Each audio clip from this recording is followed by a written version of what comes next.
Welcome to H F academy. मैं हूं doctor Geetanjali. So dear students, हमारा न्यू बैच स्टार्ट होने वाला है नेट एनवायरमेंटल साइंस के लिए। कोर्स का रजिस्ट्रेशन लिंक डिस्क्रिप्शन बॉक्स में दिया गया है। तो आज मैं आपको बताऊंगी किस तरीके से आपको कोर्स में पढ़ाया जाएगा। सबसे पहले तो किसी भी एग्जाम की तैयारी करनी है उसके लिए उसका सिलेबस प्रॉपरली पता होना चाहिए।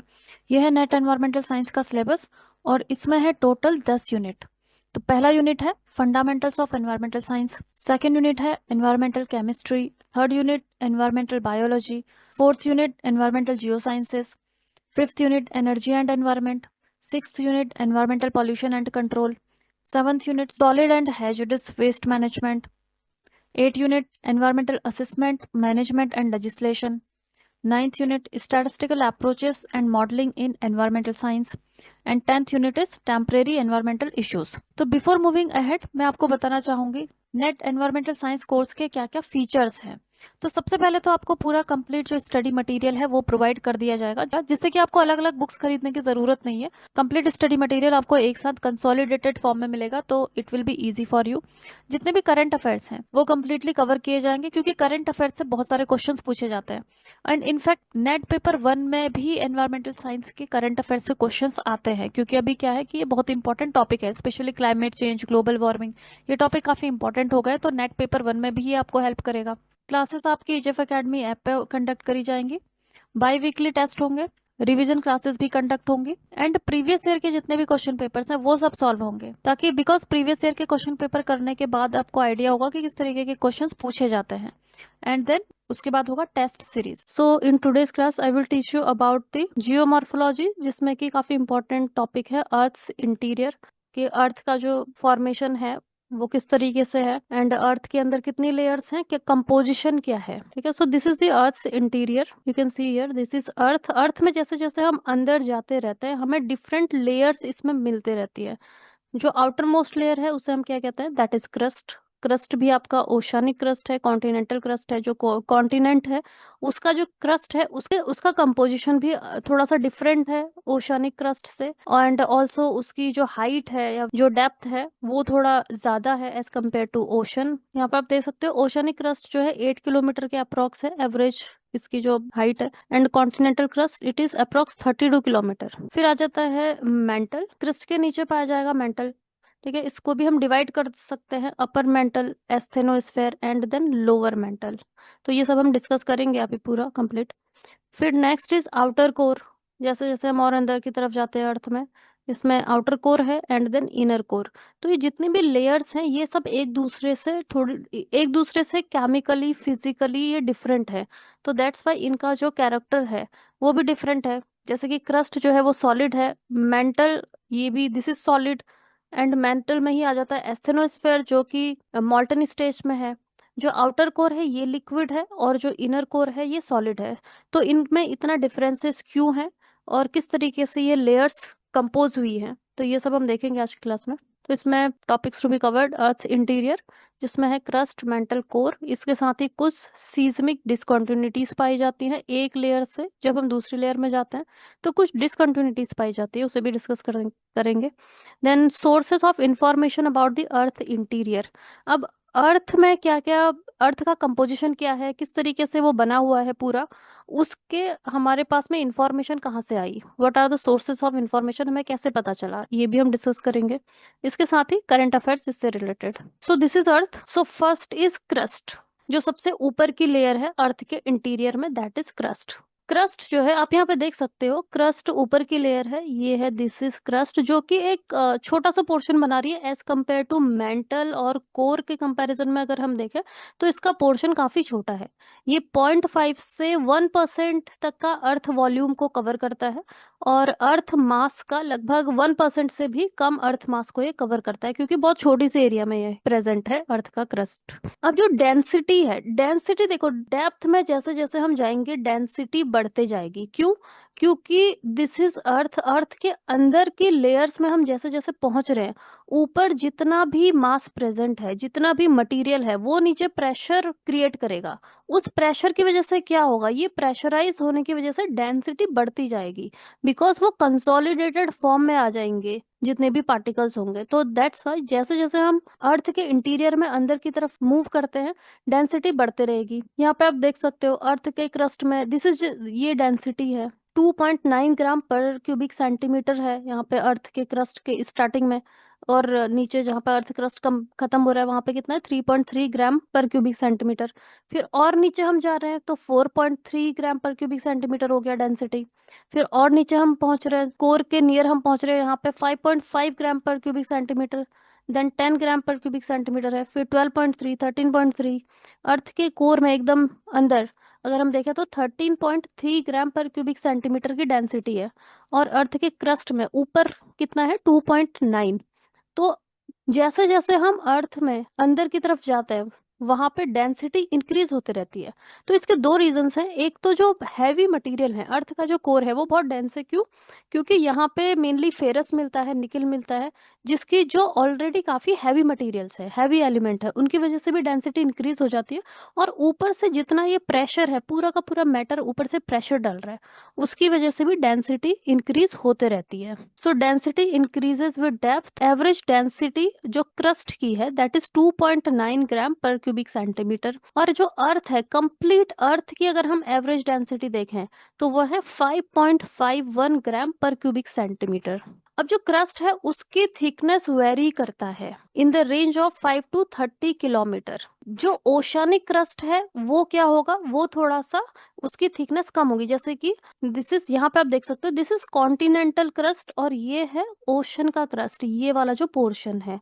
बिकॉज ओशन में क्या है, इस इमेज में आप देख सकते हो ये है ocean, okay.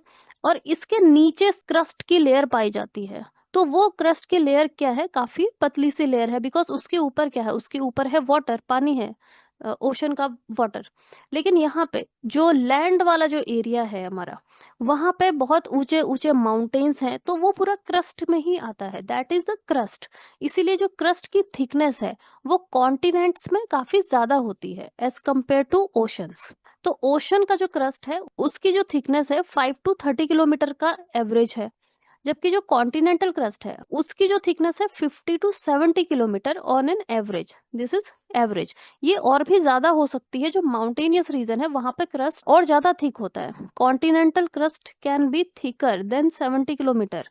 Major mountain system जैसे कि हिमालयास के जो मेजर माउंटेन्स हैं वहां पे क्रस्ट क्या है, वो जो पूरा माउंटेन सिस्टम है वो क्रस्ट का ही पार्ट है, ठीक है। और वो ऊपर से नीचे तक डेप्थ में पूरा क्रस्ट पाया जा रहा है वहां पे। तो वो 70 to 100 किलोमीटर थिकनेस हो सकती है हिमालयन रीजन का जो क्रस्ट है उसका। तो क्रस्ट की जो थिकनेस है वो वेरी करती है। देखो इसमें आप देख सकते हो जो कॉन्टिनेंटल क्रस्ट है इसकी थिकनेस बहुत ज्यादा है, जबकि दिस इज, ये है ओशानिक क्रस्ट, इसकी जो थिकनेस है वो कम है as compare to continental crust. अब टेम्परेचर अगर हम देखें, देखो टेम्परेचर भी इंक्रीज होते रहता है जैसे जैसे हम अर्थ के इंटीरियर में अंदर की तरफ जाते हैं। तो इसमें आप देख सकते हो जो क्रस्ट है इसमें टेम्परेचर ऊपर 0 to 400 डिग्री सेल्सियस ऊपर हम प्रेजेंट है। यहाँ पे हमारा normal temperature, average temperature like 20-25 degree Celsius होगा। लेकिन जैसे जैसे हम अर्थ क्रस्ट में अंदर की तरफ जाएंगे टेम्परेचर यहाँ पे 400 डिग्री सेल्सियस तक पहुंच जाता है। एंड देन नीचे आप मेंटल में जाते हो, मेंटल में आप देख सकते हो यहाँ पे 1600 से 4000 डिग्री सेल्सियस। एस्थेनोस्फेयर में भी आप देख सकते हो 800 to 1600 degree Celsius. Outer core का जो टेम्परेचर है 4000 से 5000 डिग्री सेल्सियस। इनर कोर का टेम्परेचर 5000 से 5500 डिग्री सेल्सियस। मतलब टेम्परेचर जो है इंक्रीज होते जा रहा है अंदर। तो टेम्परेचर जो इंक्रीज है, क्रस्ट में जो टेम्परेचर इंक्रीज होता है हर किलोमीटर पे 30 डिग्री सेल्सियस का इंक्रीज पाया जाता है in the upper part of the crust. Crust में हम जैसे जैसे 1 किलोमीटर नीचे जाएंगे 30 डिग्री सेल्सियस इंक्रीज हो जाएगा टेम्परेचर। तो इसी तरीके से टेम्परेचर बढ़ता जाता है क्रस्ट में। Outer covering of crust is of sedimentary material. देखो अब अगर हम इसका कंपोजिशन देखें किस तरीके के रॉक से क्रस्ट बना है। रॉक्स अलग अलग टाइप की होती है जो कि आप रॉक चैप्टर्स में you will study about them in details. Mainly 3 type के रॉक्स होते हैं, igneous rocks, sedimentary rocks and metamorphic rocks. इन्हीं रॉक्स से बना हुआ है हमारा पूरा अर्थ का इंटीरियर। तो ऊपर जो रॉक्स हैं जो क्रस्ट के मेन कॉन्स्टिट्यूएंट है वो है सेडिमेंट्री रॉक। सेडिमेंट्री रॉक से हमारा क्रस्ट बना हुआ है। उसके नीचे, सेडिमेंट्री रॉक के नीचे आप देख सकते हो igneous and metamorphic rocks present है, जिनका की नेचर भी एसिडिक होता है। तो कौन एसिडिक रॉक है, कौन एल्कलाइन है, ये सब रॉक्स चैप्टर में आप पढ़ोगे। Lower layer of crust consist of basaltic and ultra basic rocks इसमें पाई जाती हैं क्रस्ट में। अब जो क्रस्ट का जो फॉर्मेशन है या फिर जो अर्थ का जो फॉर्मेशन है उसका कुछ ओल्ड व्यू है जो कि अभी ऑब्सोलीट हो चुका है।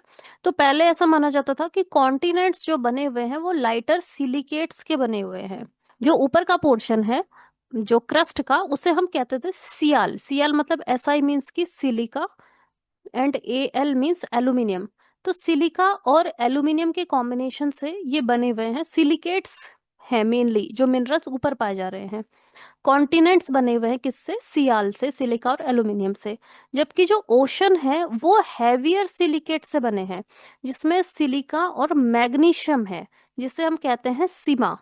तो ये पुराना कॉन्सेप्ट था कि जो कॉन्टिनेंट्स है उनका जो क्रस्ट है वो अलग मिनरल से बने हैं, और जो ओशंस का जो क्रस्ट है वो अलग मिनरल से बने हैं। ये अभी ये थ्योरी जो है वो आउटडेटेड हो चुकी है। जो कॉन्टिनेंट का जो क्रस्ट है वो बने हुए हैं कुछ लाइटर सिलिकेट्स के, जैसे कि सोडियम, पोटेशियम, एल्यूमिनियम के silicates. For example granite. Granite rocks पाए जाते हैं मेनली, जो कि थोड़ा सा लाइट है एज कंपेयर टू बेसाल्ट। जो हमारे ओशन के जो रॉक्स है या जो ओशन जो बना हुआ है वो बेसाल्टिक मिनरल से बने हुए हैं, और जो कॉन्टिनेंट है वो ग्रेनाइट रॉक से बने हुए हैं। ये सब आप डिटेल में रॉक चैप्टर में पढ़ेंगे कि इन दोनों में एक्चुअल डिफरेंस क्या होता है, ग्रेनाइट और बेसाल्ट में इनका कंपोजिशन कैसा होता है। अभी हमें सिर्फ देखना है कि यहाँ पे जो स्ट्रक्चर है क्रस्ट का वो कैसा है। तो जो ओशनिक जो प्लेट है, तो जो ओशंस है वो बेसाल्ट से बने हैं मेनली, और जो कॉन्टिनेंट्स है वो ग्रेनाइट रॉक से बने हुए हैं। तो दैट्स वाई इनका जो कंपोजिशन है वो थोड़ा सा डिफरेंस आ जाता है। जो बेसाल्ट है these are heavy, these are dense as compare to granite rocks. तो जो ओशानिक क्रस्ट है ये बने हैं किससे, बेसाल्ट, जो कि मेनली इसमें आयरन है, मैग्नीशियम है, उसके सिलिकेट्स है। ये जो आयरन है because it is a heavy metal, okay, so that's why जो बेसाल्ट है वो भी हैवी हो जाता है। It is denser, basalt is denser then granite rocks. Now most abundant element in the earth crust. जो हमारा अर्थ का क्रस्ट है, ऊपर की जो लेयर है, इसमें कौन कौन से एलिमेंट्स पाए जाते हैं। सबसे ज्यादा पाई जाती है ऑक्सीजन 46.6%। उसके बाद फिर है सिलिकॉन 27.7%। देन पाया जाता है इसमें एल्यूमिनियम 8%, आयरन है 5%, कैल्शियम है 3.6%, फिर कुछ माइनर कंपोनेंट्स जैसे कि सोडियम है 2.8%, पोटेशियम है 2.6, मैग्नीशियम है 1.5। तो ये मेजर एलिमेंट्स हैं जो कि अर्थ के क्रस्ट को बनाते हैं। इन्हीं के सिलिकेट्स, ऑक्साइड्स, ये सब बनाते हैं जो अर्थ का क्रस्ट है उसको। तो आपने देखा कि यहाँ पे हमने बात करी कि सिलिकेट्स ऑफ दीज एलिमेंट्स। देखो सिलिकेट्स का क्या मतलब है, ये आप देख सकते हो कि सिलिका है 27%। तो बिकॉज सिलिका प्रेजेंट है हमारे अर्थ के क्रस्ट में, तो जितने भी मेटल्स या एलिमेंट्स प्रेजेंट होंगे वो उनके साथ में रिएक्ट करेगा। जैसे कि एल्यूमिनियम है तो एल्यूमिनियम के सिलिकेट बन जाएंगे, कैल्शियम है, कैल्शियम के सिलिकेट बन जाएंगे। ठीक है, इसी तरीके से हमें सिलिकेट्स इसीलिए हमको मिलते हैं ज्यादा, बिकॉज सिलिकॉन काफी है अर्थ का जो क्रस्ट है उसमें। अब हम अगर पूरे अर्थ का देखें, देखो ये जो कंपोजिशन था ये किसका देखा हमने, सिर्फ अर्थ के क्रस्ट का, जो ऊपर का जो पोर्शन है सिर्फ उसका हमने कंपोजिशन देखा कि उसमें कौन कौन से एलिमेंट्स है सबसे ज्यादा। तो अर्थ का जो क्रस्ट है उसमें ऑक्सीजन, सिलिका, एल्यूमिनियम, आयरन ये ज्यादा है। लेकिन अगर हम पूरे टोटल अर्थ का देखें तो टोटल अर्थ में आयरन सबसे ज्यादा है। ठीक है, most abundant element on the earth, earth में सबसे ज्यादा है आयरन। आयरन कितना है 34.6%। उसके बाद आ जाता है ऑक्सीजन 29.5%, फिर है सिलिका 15.2%, देन है मैग्नीशियम 12.7%, देन निकेल आ जाएगा 2.4%, सल्फर है 1.9%, टाइटेनियम है 0.05%। एंड ये क्या था, this is the elements in earth crust. Earth के क्रस्ट में सबसे ज्यादा क्या है, ऑक्सीजन, फिर है सिलिका, फिर है एल्यूमिनियम। तो हम देख सकते हैं यहाँ पर डिफरेंस कि ऊपर का जो है अर्थ का पोर्शन क्रस्ट, उसमें ऑक्सीजन, सिलिका ये ज्यादा है। जबकि कंप्लीट अर्थ का अगर हम कंपोजिशन देखें तो उसमें आयरन, ऑक्सीजन, सिलिकॉन ये ज्यादा है। क्रस्ट के बाद आता है मेंटल। लेकिन क्रस्ट और मेंटल जो है उन दोनों का जो कंपोजिशन है, केमिकल्स, मिनरल्स, वो डिफरेंस है, तो डेंसिटी भी डिफरेंट है वहाँ पे और उनका नेचर भी डिफरेंट है। तो यहाँ पे एक डिसकॉन्टिन्यूटी आ जाती है। डिसकॉन्टिन्यूटी मीन्स कि कैरेक्टर्स में एक सडन चेंज आता है, उसे ही हम क्या कहते हैं, मोरोविसिस या मोहो डिसकॉन्टिन्यूटी हम इसे कहते हैं। ठीक है, तो this is a boundary between crust and the asthenosphere. देखो जो मेंटल है, मेंटल में एक तो है लोअर मेंटल और दूसरा है अपर मेंटल। अब ये अपर मेंटल के थोड़ा सा नीचे अगर हम देखें तो वहां पे एस्थेनोस्फेयर पाया जाता है, और ये जो एस्थेनोस्फेयर की लेयर है ये सेमी मॉल्टन स्टेज में है, मतलब सेमी लिक्विड स्टेज में ये पाई जाती है, जिसे हम कहते हैं एस्थेनोस्फेयर। तो जो बाउंड्री है बिटवीन क्रस्ट एंड एस्थेनोस्फेयर के जो बीच की बाउंड्री है उसे ही हम कहते हैं मोहो डिसकॉन्टिन्यूटी। मतलब जो अपर मेंटल का जो पोर्शन है और जो क्रस्ट का जो पोर्शन है, उन दोनों के बीच में जो डिसकंटिन्यूटी है या फिर कैरेक्टर्स में जो चेंजेस हो रहे हैं, that is called the Moho discontinuity. ये मोहो डिसकंटिन्यूटी कहाँ पे पाया जाता है? Average depth of 8 kilometre in oceans. Oceans में हमें पता है कि ओशन में जो क्रस्ट है उसकी जो डेप्थ है वो कम है, तो ओशन में 8 किलोमीटर नीचे आपको मिलेगा मोहो डिस्कंटिन्यूटी, और जो कॉन्टिनेंटल सरफेस है उसमें 30 किलोमीटर, क्योंकि इसका ऑलरेडी जो क्रस्ट है वो काफी ज्यादा थिक है। तो 30 किलोमीटर का जब हम नीचे जाएंगे इसमें कॉन्टिनेंटल क्रस्ट में, तो वहां पे हमको मिलता है मोहो डिस्कंटिन्यूटी। तो मोहो डिस्कंटिन्यूटी क्यों है? क्योंकि change in rock composition from rocks containing feldspar to rocks that contain no feldspar. It means कि जो ऊपर जो क्रस्ट है, क्रस्ट में जो रॉक्स पाए जाते हैं उनमें फेल्ड्स्पार पाया जाता है। फेल्ड्स्पार क्या है? ये एक तरीके का सिलिकेट ही है, this is a type of silicate, ये पाया जाता है क्रस्ट में। ठीक है, दिस इज अ मिनरल। अब नीचे जो है जो मेंटल है वहां पे ये नहीं पाया जाता है। इसके अलावा बहुत सारे मिनरल्स हैं जो कि क्रस्ट में पाए जाएंगे, जो मेंटल है उसमें नहीं पाए जाएंगे, क्योंकि मेंटल का जो कंपोजिशन है वो डिफरेंट कंपोजिशन है। तो दैट्स वाई यहाँ पे एक डिफरेंस आ जाता है दोनों की डेंसिटी में, दोनों के कैरेक्टरिस्टिक्स में, और इसी की वजह से यहाँ पर मोहो डिसकंटिन्यूटी हमें देखने को मिलती है। Then lithosphere. अब लिथोस्फेयर हम किसे कहते हैं? जो क्रस्ट है ऊपर का कंप्लीट क्रस्ट प्लस जो मेंटल का upper part of the mental है, कंप्लीट मेंटल नहीं, मेंटल का जो अपर पोर्शन है उसको हम कहते हैं लिथोस्फेयर, और इसके नीचे पाया जाएगा एस्थेनोस्फेयर। इट मींस कि जो एस्थेनोस्फेयर के ऊपर जो मेंटल है और जो प्लस क्रस्ट है, इन दोनों को मिला के हम कहते हैं लिथोस्फेयर। अब इसको हम लिथोस्फेयर कहने की रीजन क्या है? तो यहाँ पे आप देख सकते हो पहले कि लिथोस्फेयर क्या है। ये जो ऊपर की लेयर है जिसमें कि अपर मेंटल है और प्लस पूरा का पूरा क्रस्ट आता है, तो दिस इज लिथोस्फेयर। अब जो लिथोस्फेयर वाला जो रीजन है, इसी में प्लेट टेक्टोनिक जो एक्टिविटीज होती है, जैसे कि अर्थक्वेक की जो एक्टिविटी हो रही है, वोल्केनिक इरप्शन जो हो रहा है, वो सब इस लिथोस्फेयर में ही होता है, जो कि एस्थेनोस्फेयर से ऊपर है। तो दैट्स वाई इसको हमें एक सेपरेट, हम इसको स्टडी करते हैं लिथोस्फेयर। देखो लिथोस्फेयर जो है it is broken into tectonic plates. This is lithosphere. मैंने आपको बताया ऊपर का जो पूरा क्रस्ट वाला जो रीजन है और जो अपर मेंटल है, मतलब एस्थेनोस्फेयर के ऊपर वाला जो पोर्शन है, तो ये टेक्टोनिक प्लेट्स इसमें ये बनाता है ऊपर। टेक्टोनिक प्लेट्स का मतलब क्या है? देखो जो पूरा हमारा अर्थ है इसका जो लिथोस्फेयर है वो बहुत सारी प्लेट्स से मिलके बना हुआ है, जैसे कि अफ्रीकन प्लेट्स है दिस वन। ठीक है, then Indian plate. Indian plate, plate का मतलब क्या है? मतलब एक बहुत बड़ा पोर्शन ऑफ लिथोस्फेयर जो कि सेपरेट हो सकता है, एक दूसरे से ही सेपरेट हो सकते हैं। This is Eurasian plate, this is Pacific plate, south American plate, Somali plate, Australian plate, Pacific plate.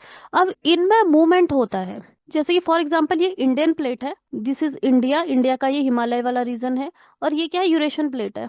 अब इंडियन प्लेट जो है वो यूरेशियन प्लेट को पुश कर रही है, प्रेशर डाल रही है उस पे। इसी वजह से जो हिमालयन रीजन है इसमें अर्थक्वेक के बहुत सारे इंसिडेंट्स होते रहते हैं। तो ये जो प्लेट है ये पूरा अर्थ का इंटीरियर पूरा मूव नहीं कर रहा। इसमें जो लिथोस्फेयर का जो पोर्शन है जिसमें कि क्रस्ट आता है और जो अपर मेंटल वाला पोर्शन आता है, ये मूव करता है। और ये किसके ऊपर मूव करता है? ये एस्थेनोस्फेयर के ऊपर मूव करता है, बिकॉज ये जो ऊपर का लिथोस्फेयर है ये तो सॉलिड है, these are the solid plates structure, लेकिन इसके नीचे जो एस्थेनोस्फेयर है ये सेमी लिक्विड है। इसी वजह से नीचे जो सेमी लिक्विड पोर्शन है एस्थेनोस्फेयर, उसके ऊपर जो सॉलिड प्लेट्स हैं वो मूव करते रहती है। एक दूसरे के अगेंस्ट। तो इसी वजह से इन प्लेट्स के मूवमेंट की वजह से ही अर्थक्वेक, वोल्केनिक इरप्शन, ये सब कुछ होते रहता है।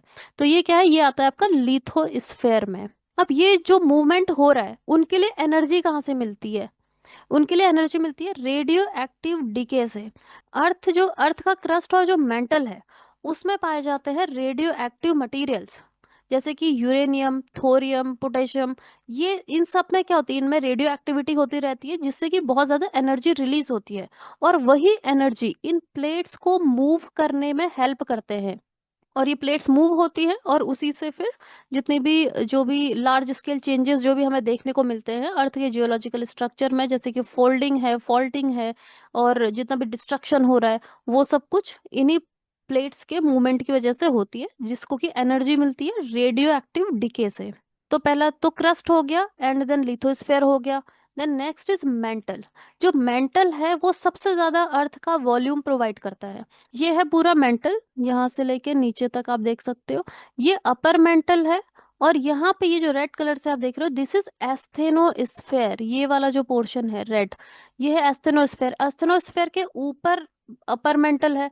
अब ये अपर मेंटल और ऊपर का जो क्रस्ट है, इन दोनों को मिला के हम क्या कहते हैं, लिथोस्फेयर कहते हैं, जिसमें कि प्लेट टेक्टोनिक एक्टिविटीज होती है। ठीक है, तो अपर मेंटल के नीचे आता है एस्थेनोस्फेयर, जो कि सेमी लिक्विड स्टेज में है, और इस एस्थेनोस्फेयर की वजह से ही ऊपर का जो लिथोस्फेयर है वो मूव करता है। फिर है लोअर मेंटल। एस्थेनोस्फेयर से नीचे वाला जो मेंटल है उसे हम क्या कहते हैं, उसे हम कहते हैं लोअर मेंटल। तो ये पूरा जो मेंटल है, अपर mantle, asthenosphere and plus lower mental, ये 83% ऑफ अर्थ वॉल्यूम को ये कवर करते हैं। बहुत बड़ा पोर्शन ये कवर करते हैं। ठीक है, 67% अर्थ का पूरा मास जो है वो मेंटल में ही प्रेजेंट है। ये किस डेप्थ तक हमको मिलते हैं, क्रस्ट से लेके नीचे 2900 किलोमीटर। यहाँ पे ये जो डेप्थ है ये है 2900 किलोमीटर, यहाँ तक हमारा मेंटल एक्सटेंड करता है। डेंसिटी आप देख सकते हो मेंटल की। अपर मेंटल की डेंसिटी है 2.9 ग्राम पर क्यूबिक सेंटीमीटर से लेके 3.3 ग्राम पर क्यूबिक सेंटीमीटर। ठीक है, यहाँ से ये स्टार्ट होगा, 2.9 से लेके 3.3 ग्राम पर क्यूबिक सेंटीमीटर तक अपर मेंटल की डेंसिटी होती है। फिर हम नीचे आते हैं तो लोअर मेंटल की डेंसिटी बढ़ जाती है। यहाँ पे यू कैन सी हियर, यहाँ पर 4.3 ग्राम पर क्यूबिक सेंटीमीटर से लेके नीचे तक जो लोअर पोर्शन है लोअर मेंटल का, 5.5 ग्राम पर क्यूबिक सेंटीमीटर तक डेंसिटी इसकी बढ़ जाती है यहाँ पे, क्योंकि इस पे फिर प्रेशर भी पड़ रहा है ऊपर से। ठीक है, तो दैट्स वाई डेंसिटी इंक्रीज होते रहेगी जैसे जैसे हम नीचे जाते रहेंगे अर्थ इंटीरियर में। मेंटल का कंपोजिशन क्या है, मेंटल बना है सिलिकेट रॉक्स से, जो कि रिच है आयरन और मैग्नीशियम में as compare to overlying crust. Crust में भी पाया जाता है आयरन और मैग्नीशियम, लेकिन कम अमाउंट में मिलता है। जो मेंटल में जो रॉक्स हैं उनमें मैग्नीशियम और आयरन ज्यादा मिलता है, इसीलिए इनकी डेंसिटी ज्यादा होती है as compare to crust. Mantle में और कौन कौन से कंपोनेंट्स हैं, मेंटल में 45% ऑक्सीजन होती है, 21% सिलिका होगा, एंड 21% सिलिकॉन, 23% मैग्नीशियम, और बाकी और भी एलिमेंट्स इसमें पाए जाते हैं। टेम्परेचर हम देख सकते हैं, देखो टेम्परेचर जैसे जैसे लिथोस्फेयर से हम नीचे आ रहे हैं तो टेम्परेचर बढ़ते जा रहा है। एस्थेनोस्फेयर का टेम्परेचर कितना है, पहले तो अपर मेंटल का टेम्परेचर 800 डिग्री सेल्सियस तक पहुंच जाएगा। फिर एस्थेनोस्फेयर में टेम्परेचर है 800 से 1600 डिग्री सेल्सियस। फिर लोअर मेंटल में टेम्परेचर है 1600 से 4000 डिग्री सेल्सियस तक का। तो टेम्परेचर यहाँ पे काफी ज्यादा इंक्रीज हो जाता है। देन एस्थेनोस्फेयर, अब ये वाला जो पोर्शन है, this is asthenosphere, upper portion of the mental, इसे हम कहते हैं एस्थेनोस्फेयर। एस्थेनो का मतलब क्या होता है, वीक। तो वीक हम इससे क्यों कह रहे हैं, क्योंकि मॉल्टन स्टेट में है। ठीक है, तो this lies just below the lithosphere. तो ऊपर का जो पोर्शन है लिथोस्फेयर, मैंने आपको बताया ऊपर का जो क्रस्ट है और प्लस अपर मेंटल जो है, ये दोनों मिलके बनाते हैं लिथोस्फेयर। इसके जस्ट नीचे हमें मिलता है एस्थेनोस्फेयर। तो ये हाईली विस्कस है, मैकेनिकली वीक है, density is higher than that of the crust, crust से ज्यादा डेंसिटी इसकी होती है। तो इसी वजह से ये हेल्प करता है प्लेट टेक्टोनिक मूवमेंट में। जो प्लेट टेक्टोनिक मूवमेंट हो रहे हैं जैसे कि अर्थक्वेक है या वोल्केनो इरप्शन है, उन सभी में ये हेल्प करता है यहाँ पे। Then it is main source of magma. देखो अब जब भी वोल्केनो इरप्ट होता है बहुत सारा मैग्मा उसमें से बाहर निकलता है। वो मैग्मा कहाँ से आता है? वो उसका जो मेजर पोर्शन है वो इस एस्थेनोस्फेयर से ही निकलता है, क्योंकि एस्थेनोस्फेयर क्या है, मॉल्टन स्टेट में है। यहाँ पे लिक्विड स्टेट में आपको मिनरल्स पाए जाते हैं या मटेरियल पाया जाता है, वही बाहर निकलता है जब भी वोल्केनो इरप्ट होते हैं। ठीक है, यहाँ पे अब इसमें आप देख सकते हो जब भी कोई वोल्केनो इरप्ट होगा, दिस इज एस्थेनोस्फेयर। एस्थेनोस्फेयर जो कि सेमी मॉल्टन स्टेट में है, तो वोल्केनो अगर इरप्ट होता है तो यहाँ से ये जो एस्थेनोस्फेयर है इससे बाहर निकलता है, इसी का जो मटेरियल है, इसी का जो मटेरियल है वो मैग्मा के फॉर्म में बाहर निकल जाता है। मैग्मा लावा इस फॉर्म में ये बाहर निकलता है। Then next is outer core. अब ये वाला जो पोर्शन है आउटर कोर हम देखते हैं इसे। तो ये पाया जाता है आपका 2900 से लेके 5100 किलोमीटर तक का डेप्थ में पाया जाएगा आउटर कोर। आउटर कोर का कंपोजिशन क्या है? अब यहाँ पे आयरन है मिक्स्ड विथ निकेल, इसीलिए हम इसको निफे भी बोलते हैं। Ni means nickel and Fe means, Fe का मतलब होता है फेरस और फेरस मतलब होता है आयरन। ठीक है, तो इसमें आयरन और निकेल दोनों होते हैं और बाकी के भी कुछ एलिमेंट्स इसमें पाए जाएंगे। तो outer core is not under enough pressure to be solid. देखो जो कंपोनेंट यहाँ पे पाए जा रहे हैं वही कंपोनेंट इस इनर कोर में भी पाए जा रहे हैं, लेकिन जो हमारा इनर कोर है ये सॉलिड स्टेट में है, जबकि जो आउटर कोर है ये लिक्विड स्टेट में है। क्यों? क्योंकि जो इनर कोर है यहाँ पे ऊपर से इतना ज्यादा प्रेशर है कि अब यहाँ पे ये लिक्विड स्टेज में नहीं आ पाता है। देखो टेम्परेचर, आप देखो टेम्परेचर बढ़ते जा रहा है नीचे। यहाँ पे 4000 से 5000, यहाँ पे जो इनर कोर का बाउंड्री है यहाँ पे 5000 डिग्री सेल्सियस टेम्परेचर है। इनर कोर में अगर आप देखो लास्ट में यहाँ पे 5500 डिग्री सेल्सियस का टेम्परेचर है। लेकिन इतना ज्यादा टेम्परेचर होने के बावजूद भी जो कोर है इनर कोर वो लिक्विड स्टेट में नहीं है, बिकॉज इतना ज्यादा प्रेशर है ऊपर से पूरा क्रस्ट का, मेंटल का, आउटर कोर का, कि यहाँ पे जितने भी मिनरल है उनको वो लिक्विड स्टेट में नहीं जाने देते हैं। लिक्विड स्टेट में जाने के लिए क्या होता है, डेंसिटी का लेस होना, कम होना जरूरी है। इट मीन्स कि जो एटम्स हैं उनको एक दूसरे से काफी डिस्टेंस पे आना पड़ेगा लिक्विड स्टेट में आने के लिए। ठीक है, सॉलिड का मतलब क्या होता है, डेंसिटी का ज्यादा होना, जितने भी एटम्स हैं वो एक दूसरे से बहुत ज्यादा पास में होते हैं, तो इसका मतलब कि वो सॉलिड स्टेट में है। जब टेम्परेचर हाई होता है, ठीक है, तो वो एक दूसरे से बहुत ज्यादा दूरी पे आने लगते हैं, तो वो क्या होती है, लिक्विड स्टेट। अब यहाँ पे इतना ज्यादा प्रेशर है इस इनर कोर में कि यहाँ के जितने भी एलिमेंट्स हैं वो एक दूसरे से ज्यादा डिस्टेंस पर नहीं जा पाते। दैट्स वाई वो सॉलिड स्टेट में ही रहते हैं, जबकि जो आउटर कोर है उसका कंपोजिशन सेम ही है as compare to inner core, लेकिन ये आपको मिलता है लिक्विड स्टेट में। तो अगर आप अर्थ में देखोगे तो दो जगह हैं जहाँ पे कि आपको लिक्विड स्टेट में मिलता है, एक तो है दिस आउटर कोर और दूसरा जो एस्थेनोस्फेयर है ये सेमी लिक्विड स्टेट है। बाकी जितना भी अर्थ है, चाहे वो क्रस्ट है ये भी सॉलिड है, क्रस्ट मेंटल भी सॉलिड है एंड इनर कोर भी सॉलिड स्टेट्स में पाया जाता है। अब अगर हम डेंसिटी देखें तो डेंसिटी देखो इंक्रीज होते रहेगी। आउटर कोर की डेंसिटी कितनी है, 10 ग्राम पर क्यूबिक सेंटीमीटर से लेके 12.3 ग्राम पर क्यूबिक सेंटीमीटर, और इनर कोर की डेंसिटी 13.3 ग्राम पर क्यूबिक सेंटीमीटर। डेंसिटी बढ़ते जा रही है और हमने देखा कि टेम्परेचर भी यहाँ पे इंक्रीज होते जा रहा है। सो इनर कोर 5100 किलोमीटर से स्टार्ट होता है और 6371 किलोमीटर तक ये है। इट मीन्स कि 6371 जो है रेडियस ऑफ अर्थ है। Radius of earth means this is our earth, यहाँ पे जाके होगा ना, this is the inner core, हम ऐसे पढ़ रहे हैं इसको, दिस इज क्रस्ट, उसके अंदर मेंटल आया, उसके बाद फिर आउटर कोर, फिर inner core, this is the inner core. ठीक है, दिस इज इनर कोर। तो ये क्या है, इनर कोर की जो डेप्थ है वो कितनी है, 6371। इट मीन्स कि जो अर्थ का रेडियस है, this is the radius of the अर्थ, तो अर्थ का रेडियस भी कितना है, 6371 किलोमीटर।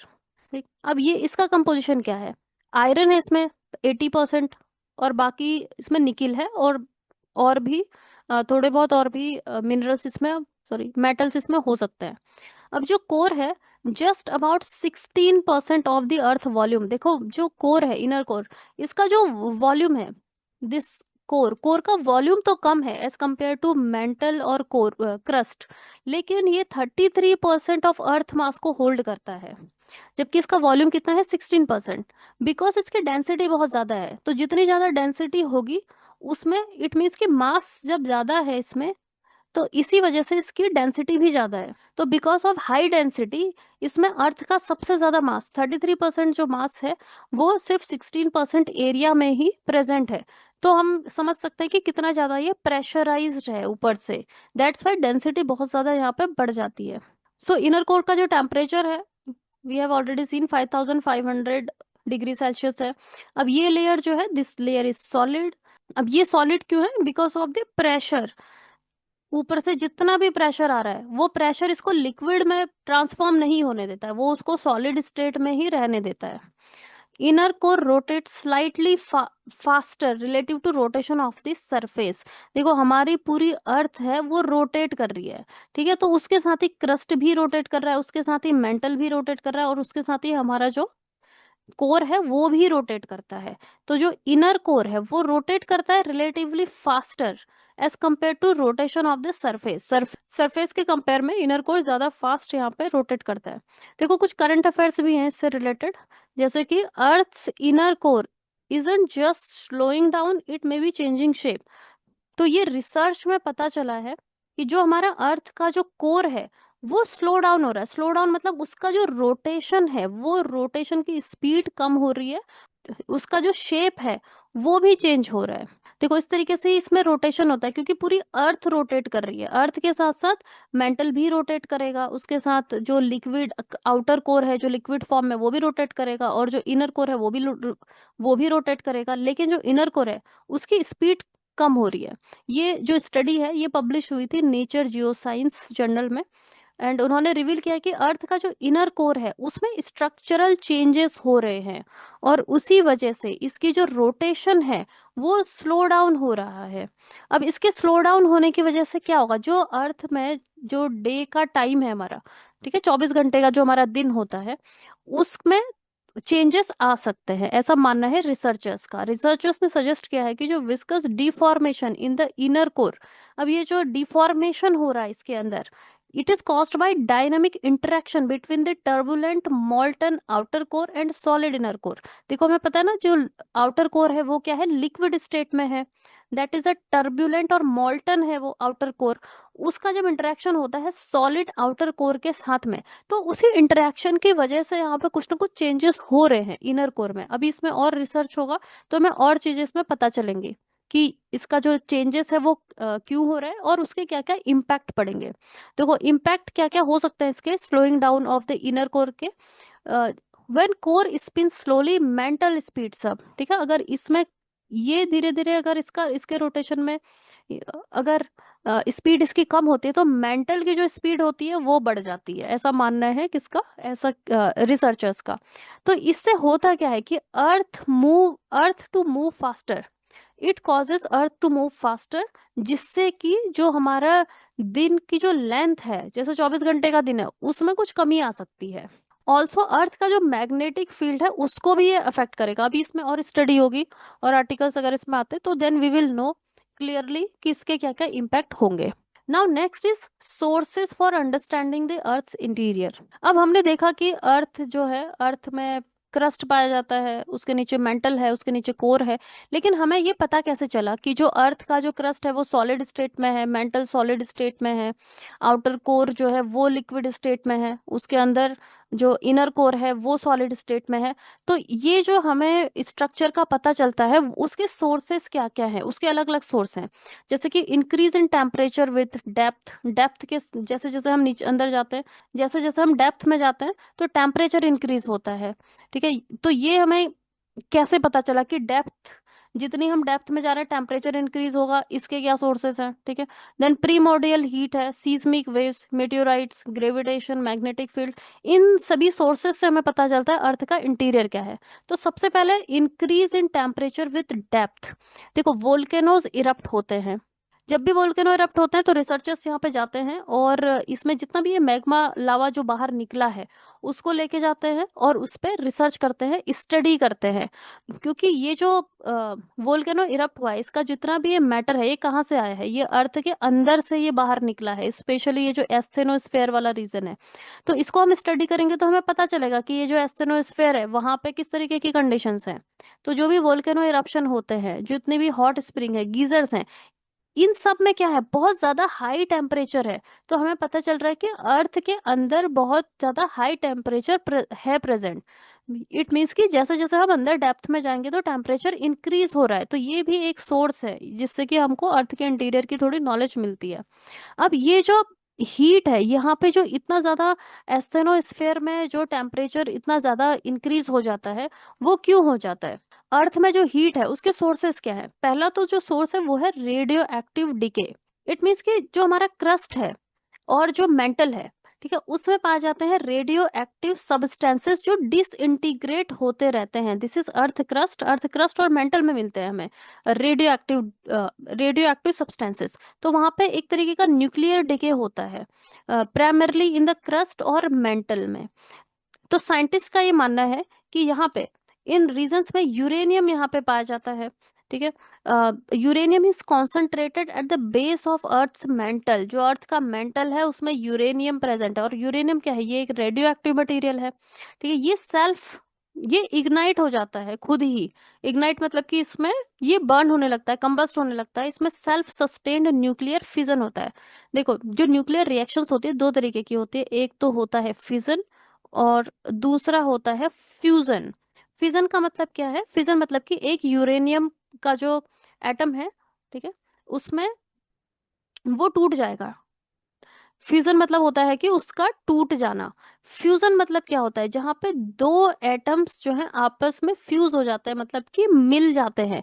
तो फ्यूजन में बहुत ज्यादा एनर्जी रिलीज होती है। लेकिन फ्यूजन में उससे भी ज्यादा एनर्जी रिलीज होती है जो न्यूक्लियर फ्यूजन की रिएक्शंस होती है। ये रिएक्शन होती है सन में। जो सन का टेम्परेचर इतना ज्यादा है वहां पे न्यूक्लियर फ्यूजन होता है। लेकिन हमारा जो अर्थ का इंटीरियर है वहां पे न्यूक्लियर फिशन की रिएक्शन होती है, जिसमें कि बहुत ज्यादा एनर्जी रिलीज होती है लेकिन लेस देन फ्यूजन। ठीक है, तो ये क्यों हो रहा है? Because of the radio active material. Uranium वहां पे प्रेजेंट है, यूरेनियम, थोरियम, ये सब प्रेजेंट है। तो अब इनमें जब ये सेल्फ इग्नाइटेड होंगे तो उससे क्या होगा? अब फ्यूजन होगा तो बहुत सारी एनर्जी रिलीज होगी और वो अर्थ का हीट का एक सोर्स है।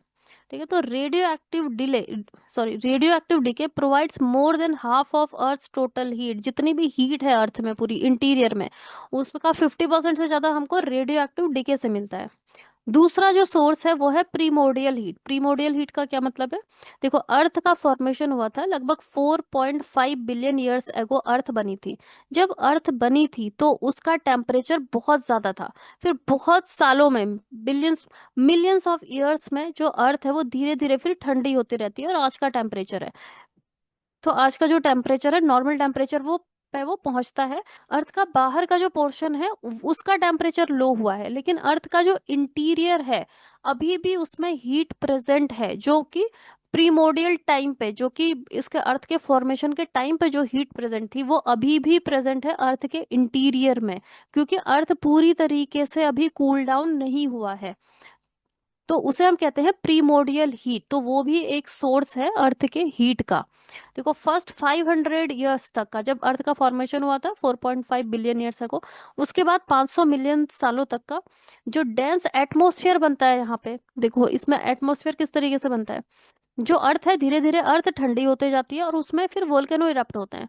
तो जैसे जैसे वोल्केनो इरप्ट होते हैं बहुत सारी गैसेस निकलती हैं, उसको हम डी गैसिंग भी कहते हैं। It is called the D guessing process. ठीक है, अब इसमें कौन कौन सी गैसेस आती है एटमॉस्फेयर में अर्थ के?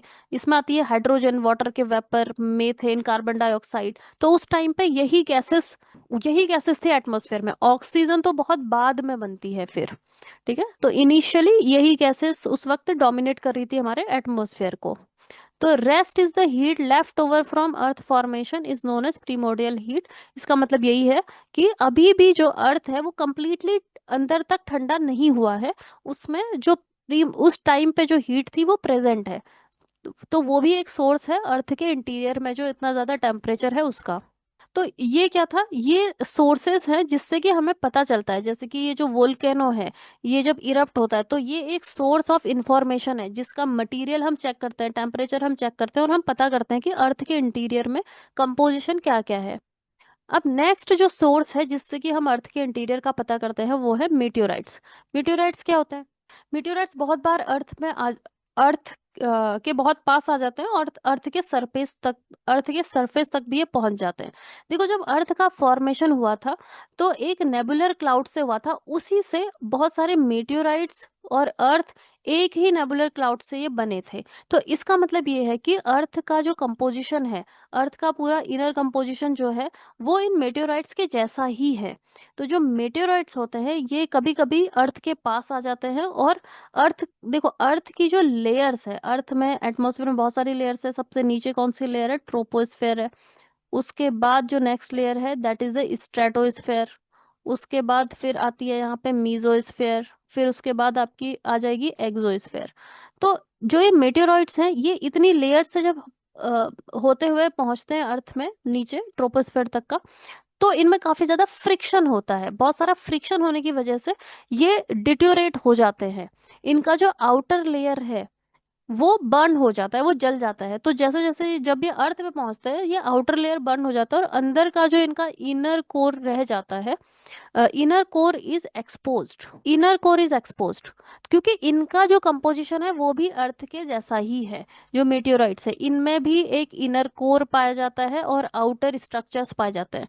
तो जो आउटर स्ट्रक्चर है वो तो बर्न हो जाते हैं अर्थ के एटमॉस्फेयर से नीचे आने तक, और बच जाता है इसका जो इनर कोर है वो बच जाता है। तो ये इनर कोर हमको अर्थ पे मिलता है और फिर इसकी स्टडी करी जाती है, और ये सेम है एस जो हमारा अर्थ का इनर कोर है उसके जैसा ही है इसका जो कोर है मेटेओराइट्स का। तो उसकी स्टडी जब हम करते हैं तो भी हमें पता चलता है कि कौन कौन से एलिमेंट्स अर्थ के इंटीरियर में, अर्थ का जो कोर है उसमें प्रेजेंट हो सकते हैं। Then next is gravitation. Gravitation से भी हमें पता चलता है अर्थ के इंटीरियर का। देखो, ग्रेविटी जो है अर्थ में वो अलग अलग जगह पे वेरी करती है। Uneven distribution of the mass of material. जो ग्रेविटी है वो किस पे डिपेंड करती है? मास पे डिपेंड करती है। जब भी आप किसी भारी चीज को आप अगर उछालोगे ऊपर तो वो जल्दी नीचे आ जाएगा, हल्की चीजें थोड़ी देर से नीचे आती है। तो इट मीन्स कि जो ग्रेविटेशन है, ग्रेविटी वो मास पे डिपेंड करती है, वो वेट पे डिपेंड करती है। और जो मास का डिस्ट्रीब्यूशन है अर्थ में वो सिमिलर नहीं है, वो अलग अलग डिस्ट्रीब्यूटेड है, बहुत ही अनइवन है। ठीक है, तो ग्रेविटी में जो एनोमलीज पाई जाती है, पोलर रीजन में ग्रेविटी डिफरेंट होती है एज कंपेयर टू जो ट्रॉपिकल रीजन है उससे। तो ये जो एनोमलीज पाई जा रही है, ये जो डिफरेंसेस पाए जा रहे हैं, उससे भी हमको इंफॉर्मेशन मिलता है about the distribution of mass in specially जो क्रस्ट है अर्थ में, अर्थ का जो ऊपर का लेयर है क्रस्ट, उसमें मास किस तरीके से डिस्ट्रीब्यूटेड है उसका हमको नॉलेज मिलता है। देन नेक्स्ट जो सोर्स है जिससे हमें इंटीरियर का पता चलता है वो है सीस्मिक वेव्स। ये सबसे ज्यादा इंपॉर्टेंट है, हमें इनसे सबसे ज्यादा इंफॉर्मेशन मिलती है इन सीस्मिक वेव्स से। देखो, सीस्मिक वेव्स क्या है? सीस्मिक वेव्स हैं जब अर्थक्वेक आता है, कहीं पे भी भूकंप आता है तो उससे क्या होता है, बहुत सारी वाइब्रेशंस यहाँ पे वाइब्रेशंस जनरेट होती हैं, और वही उन्हें ही हम क्या कहते हैं? सीस्मिक वेव्स कहते हैं। They are the waves of energy that travel through the earth's layer as a result of earthquake. या तो जब अर्थक्वेक आता है, या वोल्केनो इरप्ट होता है, या मैग्मा मूवमेंट हो रहा है, या फिर कहीं पर लैंडस्लाइड आ रहा है बहुत ज्यादा लार्ज स्केल का। ठीक है, तो उससे क्या होगा, पूरा का पूरा उस इंसिडेंट की वजह से जो इंटीरियर है, अर्थ के इंटीरियर में बहुत सारी वेव्स प्रोड्यूस होती है और वो वेव्स ऊपर तक पहुंचती है। जैसे कि फॉर एग्जांपल, अगर हमारा जो अर्थक्वेक है वो यहाँ से स्टार्ट हो रहा है, ठीक है, उसका फोकस यहाँ पे है, और तो यहाँ से जनरेट होंगे बहुत सारी वेव्स, और वो जो वेव्स है उन्हीं को हम क्या कहते हैं? सीस्मिक वेव्स कहते हैं। उनकी स्टडी से हमें पता चलता है कि अर्थ के अंदर इंटीरियर में किस तरीके के मटेरियल्स प्रेजेंट हैं। Velocity of seismic waves changes as they travel through material with different density. It means कि जो सीस्मिक वेव्स है, देखो वो सीस्मिक वेव्स जब आती हैं, हमें पता है कि अर्थ का जो इंटीरियर है उसकी डेंसिटी अलग अलग, उसकी डेंसिटी वेरी करती है। ठीक है, ऊपर जो है कम डेंसिटी है, फिर नीचे ज्यादा डेंसिटी है। तो ये जो सीस्मिक वेव्स हैं अलग अलग डेंसिटी वाले मटेरियल से होते हुए जब ये चलती है तो इनका स्पीड कम ज्यादा होते रहता है। तो इनकी जो स्पीड में जो वेरिएशन आता है उससे हमें पता चलता है कि ये डेंस मटेरियल से होते हुए चल रही है या फिर लिक्विड मटेरियल से। तो उससे हमें पता चलता है कि अर्थ के इंटीरियर का जो मटेरियल है वो किस तरीके का है। And they also undergo reflection and refraction. देखो, रिफ्लेक्शन और रिफ्रैक्शन क्या होता है? जब भी कोई भी जो वेव्स है, ये जो सीस्मिक एनर्जी है ये वेव के फॉर्म में चलती है, ठीक है। तो कोई भी वेव है अगर वो एक मीडियम से दूसरे मीडियम में चलता है, जैसे कि फॉर एग्जांपल एयर से होते हुए वो वाटर में चल रहा है, ठीक है, दिस इज अ वेव। तो या तो वो रिफ्लेक्ट हो सकता है, मतलब यहाँ पे इस मीडियम से टकराते ही वो वापस चले गया, इसे हम क्या कहते हैं? इसे हम कहते हैं रिफ्लेक्शन।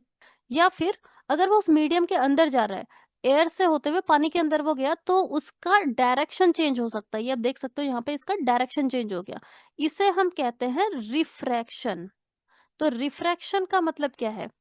रिफ्रैक्शन मतलब कि डायरेक्शन का चेंज हो जाना, और रिफ्लेक्शन मतलब आके वापस चले जाना, टकरा के वापस चले जाना, ठीक है। तो ये जो सीस्मिक वेव्स हैं इनमें रिफ्लेक्शन भी होता है, रिफ्रैक्शन भी होता है। तो ये क्यों हो रहा है? अलग अलग मटेरियल की वजह से, ठीक है। एयर क्या है? एयर को हम सॉलिड मान सकते हैं, और जो वाटर है वो लिक्विड है, मतलब सॉलिड से लिक्विड मीडियम में अगर ये वेव्स ट्रेवल कर रही है तो इनमें रिफ्रैक्शन पाया जाता है, ठीक है। तो उससे भी हमें पता चलता है अर्थ के स्ट्रक्चर के बारे में। देखो, अब ये कैसे हमें पता चलता है, हम इसको थोड़ा डिटेल्स में पढ़ेंगे। हाउ द सबसे पहले हमें ये देखना है कि अर्थक्वेक वेव्स प्रोड्यूस कैसे होती है, अर्थक्वेक आता कैसे है। जैसे कि फॉर एग्जांपल यहाँ पे दो प्लेट्स हैं, ठीक है, और उनके मूवमेंट की वजह से एक प्लेट चले गया यहाँ पे नीचे, तो उससे क्या होगा? उससे अर्थक्वेक जनरेट हो जाएगा यहाँ पे, ठीक है। तो सपोज ये है हाइपोसेंटर, मतलब कि यहाँ से अर्थक्वेक स्टार्ट हो रहा है, ये उसका फोकस पॉइंट है। अब यहाँ से क्या होगा? यहाँ से जनरेट होंगी वेव्स जो ऊपर पहुंचेंगी, और ऊपर वो डिस्ट्रक्शन करेंगी यहाँ पे, ठीक है। तो abrupt release of energy along the fault causes the earthquake waves. ये जो फॉल्ट रीजन है, फॉल्ट मतलब कि जहां से जो दूसरा वाला जो पार्ट है वो नीचे चले गया, इसे हम कहते हैं, this is called the fault plane. तो इस फॉल्ट प्लेन पे जो है एनर्जी, बहुत ज्यादा एनर्जी रिलीज होती है, उसी से अर्थक्वेक वेव्स जनरेट होते हैं। Point where the energy is released is called the focus और हाइपोसेंटर।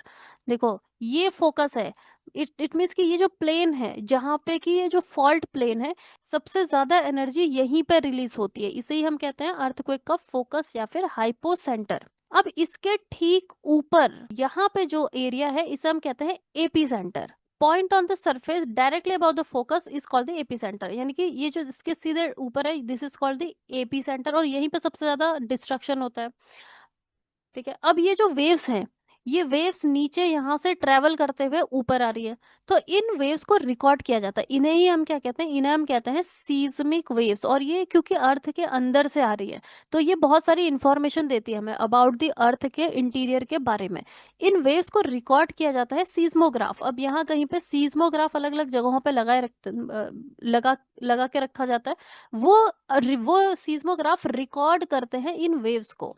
देखो, दीज आर द सीस्मोग्राफ्स। अब जैसे ही अर्थक्वेक आएगा तो हमारा जो पूरा का पूरा जो अर्थ है उसमें वो शेक करेगा, वो हिलेगा, ठीक है। तो ये उसको रिकॉर्ड करता है।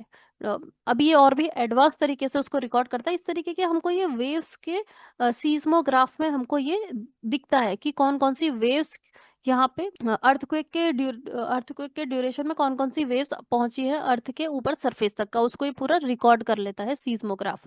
देखो, तो this is the seismograph. Seismograph को लगा के रखते हैं अलग अलग प्लेसेस पे, इनको प्लेस करके रखा जाता है, जो कि स्पेशली जो अर्थक्वेक प्रोन एरियाज जो होती हैं, ठीक। तो अब नीचे से जो भी वेव्स आएंगी उनको ये रिकॉर्ड कर लेगा। बहुत अलग अलग टाइप्स की सीस्मिक वेव्स होती है, वो हमें अलग अलग इन्फॉर्मेशन देती है। Types of seismic wave mainly दो टाइप्स की होती है, एक तो है बॉडी वेव और दूसरा है सरफेस वेव। बॉडी वेव्स भी दो टाइप के हैं, एक तो है प्राइमरी वेव्स जिसे हम पी वेव्स भी कहते हैं, दूसरे है सेकेंडरी वेव्स जिसे कि हम एस वेव कहते हैं। ये जो बॉडी वेव्स हैं, हम इन्हें बॉडी वेव्स क्यों कहते हैं? देखो, बॉडी वेव जनरेट होते हैं due to release of energy at the focus. यहाँ पे ये वाला जो पोर्शन है ये नीचे चले गया और ये वाला पोर्शन ऊपर रह गया, तो यहाँ पे ये जो हाइपोसेंटर है या जो फोकस वाला जो एरिया है, यहाँ पे सबसे ज्यादा एनर्जी रिलीज होती है और ये हर डायरेक्शन में मूव करती है। ठीक है, तो यहाँ पे जो वाइब्रेशंस जनरेट होती है, वेव्स जनरेट होती है, उसी को हम बॉडी वेव कहते हैं, जिसमें कि प्राइमरी वेव और सेकेंडरी वेव दोनों ही आ जाते हैं। तो बॉडी वेव हम इसे क्यों कह रहे हैं? क्योंकि ये जो बॉडी वेव्स है ये पूरे के पूरी एरिया में ये फैल जाते हैं। ठीक है, मूव करते हैं पूरी बॉडी में, बॉडी ऑफ दिस प्लेट।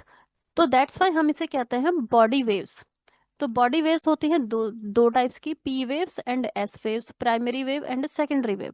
अब जो प्राइमरी वेव्स है ये लॉन्गिट्यूडिनल है in nature, wave propagation is similar to sound wave.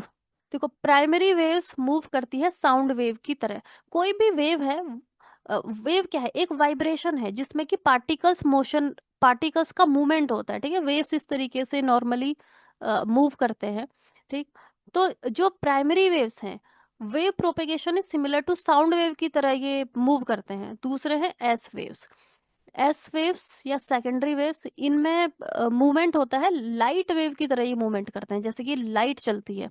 ठीक है, लाइट का जो मूवमेंट होता है उसी तरीके से ये इनमें मोशन होता है। देखो, ये आप देख सकते हो P waves like this. And P waves में पार्टिकल का जो मोशन है वो that is in the direction of the movement of the wave. It means, इसका मतलब ये है कि अगर इस डायरेक्शन में वेव चल रही है, ठीक है, तो जो पार्टिकल्स हैं वो पार्टिकल्स भी इसी डायरेक्शन में मूव करेंगे, इस तरीके का मूवमेंट उनका होगा। लेकिन जो एस वेव्स हैं, अगर वेव इस डायरेक्शन में चल रही है तो ये परपेंडिकुलर इनमें मूवमेंट होता है, मतलब ऐसा, लाइक दिस, इस तरीके से चलते हैं। ये किसका मूवमेंट हो रहा है? ये जो पार्टिकल्स हैं, ठीक है, वेव में जो पार्टिकल्स हैं उनका मूवमेंट होता है इस तरीके से। ये किस में हो रहा है? एस वेव में। और जो पी वेव्स है उसमें, मतलब जिस डायरेक्शन में वेव चल रही है उसी डायरेक्शन में मूवमेंट होता है पार्टिकल्स का। तो ये डिफरेंस है पी वेव और एस वेव में। तो प्राइमरी वेव्स, जो पी वेव्स हैं यानी कि जो प्राइमरी वेव्स हैं, ये फास्टेस्ट होती है, फास्टेस्ट सिस्मिक वेव। इसका मतलब कि अगर कहीं पे अर्थक्वेक आता है तो सबसे पहले ये सरफेस पे पहुंच जाते हैं, उसके बाद फिर सेकेंडरी वेव्स पहुंचेंगे। ठीक है, तो that's Y recorded first on the seismograph. अब ऊपर जो सीस्मोग्राफ लगा है सबसे पहले ये पी वेव्स को ही रिकॉर्ड करते हैं, बिकॉज पी वेव सबसे पहले ऊपर पहुंच जाते हैं सरफेस पे। पी वेव्स को हम लॉन्गिट्यूडिनल वेव्स भी कहते हैं। देखो, लॉन्गिट्यूडिनल वेव्स हम इसे क्यों कहते हैं? क्योंकि displacement of the medium is in the same direction as the propagation of wave. जैसे मैंने आपको बताया कि पी वेव्स कैसे चलती है। P waves, this is the, ये डायरेक्शन है, उसी डायरेक्शन में ये मीडियम को डिस्प्लेस करती है, मतलब कि ये ऐसे चलते हैं इस तरीके से, ऐसे ऐसे चलेंगे ये आगे। जो एस वेव्स है वो ऐसे चलते हैं और ये लाइक दिस। ठीक, तो इसलिए हम इनको कहते हैं लॉन्गिट्यूडिनल वेव्स। इन्हें हम कंप्रेशनल वेव भी कहते हैं। देखो, कंप्रेशनल वेव्स क्यों कहते हैं? क्योंकि ये कंप्रेशन एंड रेयरफैक्शन क्रिएट करते हैं। कंप्रेशन एंड रेयरफैक्शन, इनके मूवमेंट की वजह से, देखो यहाँ पे क्या हुआ, यहाँ पे कंप्रेशन हुआ and this is rarefaction. Rarefaction मतलब यहाँ पे आप देखो, यहाँ पे डेंसिटी कम है, उसी को हम बोलते हैं रेयरफैक्शन। और फिर यहाँ पे डेंसिटी ज्यादा है, मतलब कि यहाँ पे कंप्रेस हो गया। कौन कंप्रेस हो रहा है? जो मीडियम है, जिस मीडियम में वो चल रहा है वो मीडियम यहाँ पे कंप्रेस हुआ है, और यहाँ पे वो मीडियम रेयरफैक्शन, यहाँ पे वो कंप्रेस नहीं हुआ है। तो इसीलिए हम इनको क्या कहते हैं? कंप्रेशनल वेव्स भी हम इसे कहते हैं। देन हम इसे प्रेशर वेव भी कहते हैं, क्योंकि ये मीडियम में प्रेशर को इंक्रीज एंड डिक्रीज करते हैं। आप देख सकते हो यहाँ पे प्रेशर इंक्रीज किया, यहाँ पे प्रेशर डिक्रीज है, फिर से प्रेशर इंक्रीज हुआ, फिर से प्रेशर डिक्रीज है। तो दैट्स वाई हम इनको प्रेशर वेव भी कहते हैं। तो इस तरीके से इनका मूवमेंट होता है। मीडियम, जिस मीडियम में ये चल रहे हैं उसको कंप्रेस करते हुए ये चलते हैं, प्राइमरी वेव्स। तो these waves are of relatively high frequency, frequency इनकी हाई होती है, लेकिन ये लीस्ट डिस्ट्रक्टिव हैं। जितने भी अर्थक्वेक वेव्स हैं जो कि ऊपर पहुंच रही है सरफेस पे, उनमें सबसे कम डिस्ट्रक्शन होता है प्राइमरी वेव्स की वजह से। अब देखो इसमें मोस्ट इम्पोर्टेंट क्या है, मोस्ट इम्पोर्टेंट पार्ट ये है कि ये हर मीडियम में ये ट्रेवल कर सकता है, मतलब कि ये लिक्विड में भी ट्रेवल कर सकते हैं, सॉलिड में भी ट्रेवल कर सकते हैं, गैसेस में भी ट्रेवल कर सकते हैं, लेकिन इनकी वेलोसिटी डिफरेंट होगी। प्राइमरी वेव्स जब सॉलिड में ट्रेवल करते हैं तो सबसे ज्यादा वेलोसिटी होती है, फिर लिक्विड में उनकी कम वेलोसिटी होती है, गैसेस में और भी कम वेलोसिटी होती है। अब हमारा जो पूरा अर्थ है, अर्थ में आपने देखा कि अर्थ का जो क्रस्ट है वो क्या है, दैट इज सॉलिड। उसमें जो एस्थेनोस्फेयर पाया जाता है वो क्या है, मॉल्टन स्टेज में सेमी सॉलिड है, ठीक है। और अर्थ का जो आउटर कोर है वो क्या है, लिक्विड है। इसका मतलब ये है कि अगर प्राइमरी वेव्स आउटर कोर से, अगर वो आउटर कोर में ट्रेवल करेंगी, मतलब लिक्विड में ट्रेवल करेंगी, तो उनकी स्पीड कम होगी। क्रस्ट में ट्रेवल करेंगी जो कि सॉलिड है, तो उसमें स्पीड ज्यादा होगी। तो इनकी स्पीड से, जो कि सीस्मोग्राफ में रिकॉर्ड होता है, उस स्पीड से हमें पता चलता है कि अर्थ के इंटीरियर में सॉलिड है, लिक्विड है या गैसेस है। जो पी वेव है उनकी वेलोसिटी जब अर्थक्वेक में जब रिकॉर्ड करी जाती है तो 5 to 8 किलोमीटर पर सेकंड की उनकी स्पीड होती है, वेलोसिटी होती है। और वेलोसिटी इनकी अलग अलग जगह पे वेरी करती है, जैसे कि अर्थ का जो क्रस्ट है उसमें लगभग 6 किलोमीटर पर सेकंड, लोअर मेंटल में 13.5 किलोमीटर पर सेकंड, इनर कोर में 11 किलोमीटर पर सेकंड। तो इनकी जो स्पीड है वो वेरी करती है। P waves as an earthquake warning, देखो पी वेव्स जो है, प्राइमरी वेव्स जो है, उनको अर्थक्वेक वार्निंग की तरह भी यूज किया जा सकता है। क्यों यूज किया जा सकता है, क्योंकि नॉन डिस्ट्रक्टिव तो होती ही है। और जब भी अर्थक्वेक आता है, ठीक है, जैसे ही नीचे अर्थक्वेक स्टार्ट होता है तो ये सबसे पहले ये ऊपर पहुंच जाती है सरफेस पे, और सीस्मोग्राफ इसको रिकॉर्ड कर सकता है। They travel more quickly through the earth crust than destructive secondary और एंड सरफेस वेव। पहले प्राइमरी वेव पहुंच जाती है, उसके लगभग 60 to 90 सेकंड के बाद फिर सेकेंडरी वेव पहुंचती है ऊपर, ये डिस्ट्रक्शन करती है। उसके बाद फिर सरफेस वेव आती है, सबसे ज्यादा डिस्ट्रक्शन फिर सरफेस वेव करते हैं। तो प्राइमरी वेव जो है, जो मेजर अर्थक्वेक के आने के लगभग 1 मिनट पहले ये अर्थ के सरफेस तक पहुंच जाती है, मतलब कि ये एक एडवांस वार्निंग दे सकते हैं, क्योंकि ये नॉन डिस्ट्रक्टिव है, ये डिस्ट्रक्शन नहीं करती है, लेकिन हमें पहले ही पता चल सकता है कि आफ्टर 1 मिनट अर्थक्वेक आ सकता है। तो इसको हम as a advance earthquake warning की तरह भी यूज कर सकते हैं। फिर है सेकेंडरी वेव या एस वेव। अब ये recorded second on the seismograph, इसका मतलब ये है कि सीस्मोग्राफ पे सबसे पहले तो पी वेव्स रिकॉर्ड होती है, उसके बाद फिर ये एस वेव्स रिकॉर्ड होती है, क्योंकि ये उसके बाद जनरेट होती है। इनको हम ट्रांसवर्स वेव्स भी कहते हैं, शेयर वेव भी कहते हैं, डिस्टॉर्शनल वेव भी कहते हैं। They are analogous to light wave, जैसे लाइट ट्रेवल करती है, सन से लाइट ट्रेवल करके पहुंचती है अर्थ में, तो जिस तरीके से लाइट ट्रेवल करती है सेम उसी तरीके से ये सेकेंडरी वेव का भी ट्रेवल होता है, ये उसी तरीके से करते हैं। इनका जो direction of vibration of particle in the medium is perpendicular to the direction of propagation of wave. तो जैसे मैंने आपको बताया कि जिस डायरेक्शन में वेव मूव कर रही है उसके परपेंडिकुलर इस तरीके से मूवमेंट होगा इसका, जो पार्टिकल्स है उनका, जिससे कि क्रिएट होता है trough and crust in the material. देखो ये है, this is the trough and this is the crust, क्योंकि इनका जो ये वेव चल रही है और इसमें ऐसे मूवमेंट हो रहा है पार्टिकल्स का, तो उसमें ट्रफ एंड क्रस्ट बन जाता है। तो surface wave arrives at the surface after P waves, तो पहले पी वेव पहुंचेंगी, उसके लगभग 1 मिनट के बाद पहुंचेंगी दिस एस वेव्स। इनकी हाई फ्रिक्वेंसी होती है and these are slightly higher destructive as compare to P waves. P wave से ये थोड़ा ज्यादा डिस्ट्रक्शन करते हैं। सबसे ज्यादा डिस्ट्रक्शन कौन करता है, वो करते हैं सरफेस वेव्स, ठीक है। तो एस वेव्स थोड़ा ज्यादा डिस्ट्रक्शन करते हैं as compare to P waves. Trembling जो होती है अर्थ के सरफेस पे, वो इन्हीं की वजह से होती है, from side to side horizontal जो शेकिंग होता है अर्थ का अर्थक्वेक के टाइम पे, वो इन एस वेव्स की वजह से ही होता है। अब इसमें इंपॉर्टेंट क्या है कि एस वेव जो है वो फ्लड से, मैं फ्लूइड्स जो है यानी कि जो लिक्विड और गैसेस है उसमें ये ट्रेवल नहीं कर सकते हैं।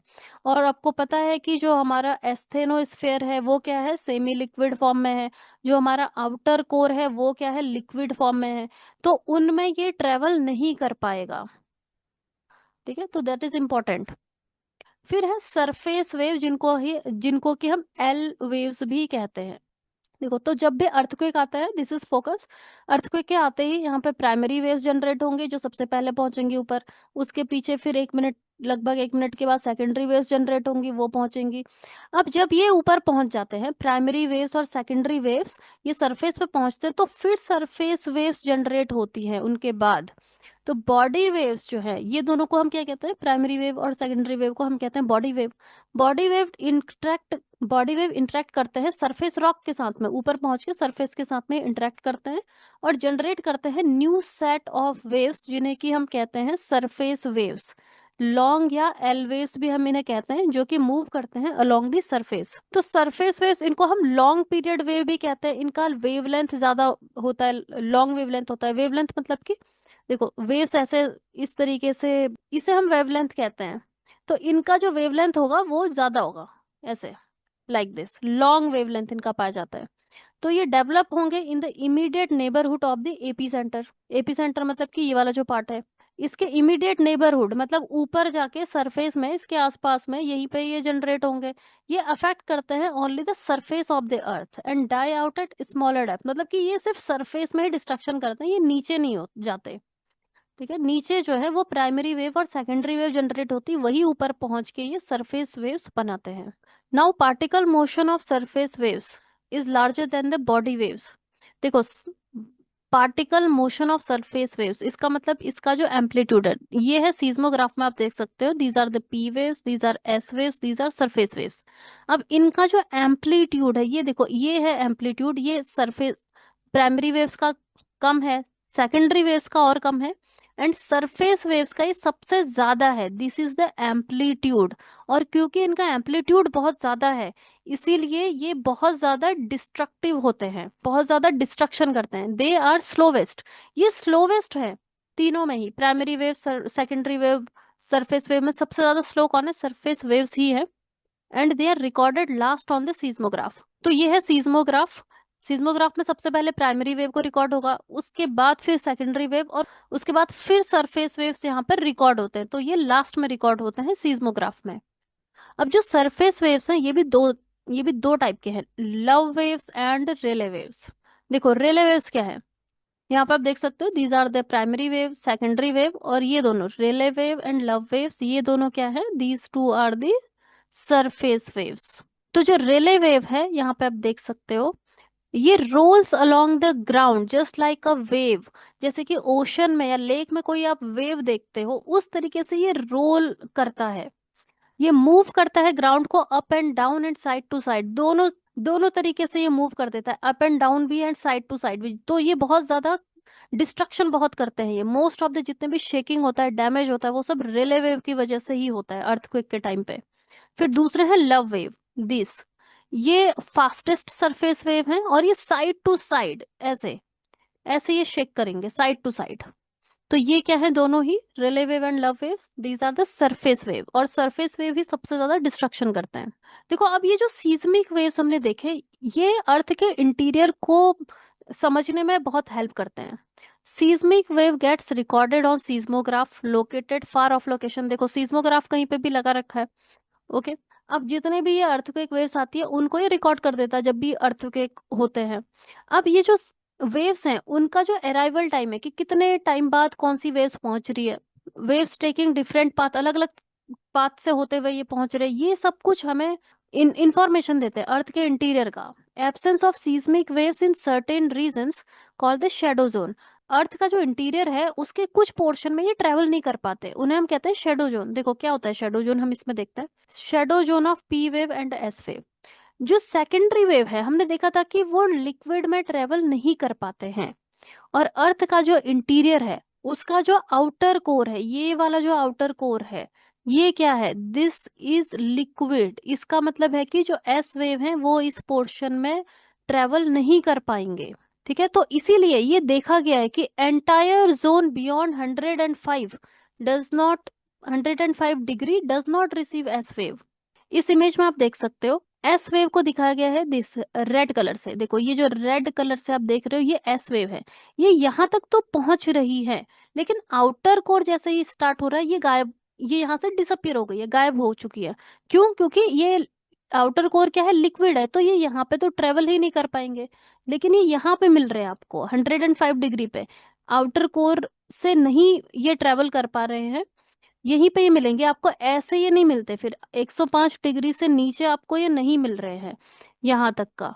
तो वाई, बिकॉज ये जो पोर्शन है पूरा का पूरा वो है लिक्विड पोर्शन आउटर कोर का, तो वहां पे हमको एस वेव नहीं मिल रहा।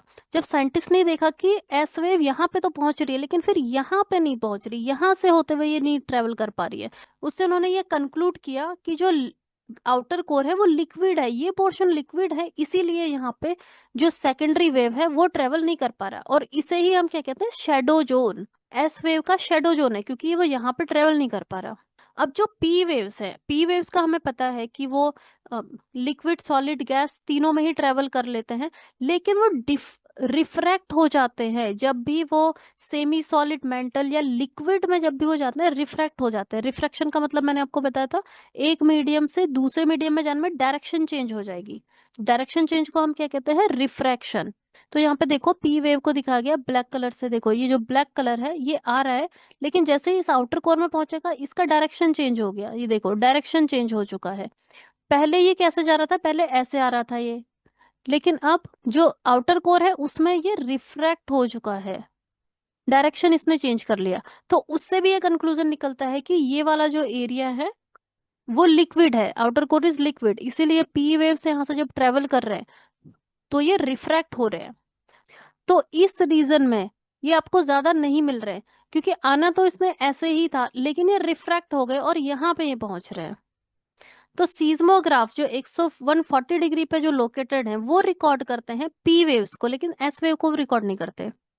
देखो यहाँ पे 140 140 इसके बीच में ये पी वेव्स तो यहाँ पे मिल रही है कि रिफ्रैक्ट होके यहाँ पे आ जा रही है, इनका डायरेक्शन चेंज हो रहा है, लेकिन हमको एस वेव यहाँ पे नहीं मिल रही है, क्योंकि एस वेव लिक्विड से होके ट्रेवल कर ही नहीं सकते। तो ये एस वेव सिर्फ यहीं तक मिल रही है, 105 से ऊपर ही मिलेंगी, यहाँ से नीचे ये नहीं मिलेंगी। ठीक है, तो जो जोन है बिटवीन 105 से 140 के बीच का, उसे हम, वो शेडो जोन है दोनों के लिए ही, पी वेव और एस वेव के लिए। देखो 105 से 140 वाला जो जोन है ये दोनों के लिए शेडो है, यहाँ पे कुछ भी हमें नहीं मिल रहा, इसमें सेकेंडरी वेव नहीं आ पा रही है और प्राइमरी वेव भी रिफ्रैक्ट होके 140 के बाद ही हमको मिल रही है। ठीक है, तो इन वेव्स की स्टडी करके हमें पता चलता है कि अंदर कि अर्थ के इंटीरियर में यहाँ पे कहाँ पे सॉलिड पोर्शन है, कहाँ पे लिक्विड पोर्शन है, तो ये सब सोर्सेज ऑफ इंफॉर्मेशन है जिससे हमें पता चलता है कि अर्थ का जो इंटीरियर है वो, उसका कंपोजिशन कैसा है, उसका स्टेट कैसा है, सॉलिड लिक्विड गैसियस, किस तरीके से हमारा अर्थ बना है। तो that was about earth interior. Current affair मैंने आपको बता दिया इसमें। तो जो हमारा कोर्स है उसके क्या क्या फीचर्स हैं वो मैं आपको बता देती हूँ। तो सबसे पहले तो आपको पूरा कंप्लीट जो स्टडी मटेरियल है वो प्रोवाइड कर दिया जाएगा, जिससे कि आपको अलग अलग बुक्स खरीदने की जरूरत नहीं है। कंप्लीट स्टडी मटेरियल आपको एक साथ कंसोलिडेटेड फॉर्म में मिलेगा, तो it will be easy for you. जितने भी करंट अफेयर्स हैं वो कंप्लीटली कवर किए जाएंगे, क्योंकि करंट अफेयर से बहुत सारे क्वेश्चंस पूछे जाते हैं। क्लासेस आपकी एजेफ एकेडमी ऐप पे कंडक्ट करी जाएंगी, बाई वीकली टेस्ट होंगे, रिवीजन क्लासेस भी कंडक्ट होंगी, एंड प्रीवियस ईयर के जितने भी क्वेश्चन पेपर्स हैं वो सब सॉल्व होंगे, ताकि बिकॉज प्रीवियस ईयर के क्वेश्चन पेपर करने के बाद आपको आइडिया होगा कि किस तरीके के क्वेश्चंस पूछे जाते हैं। एंड देन उसके बाद होगा test series. So you can join the course by visiting registration link.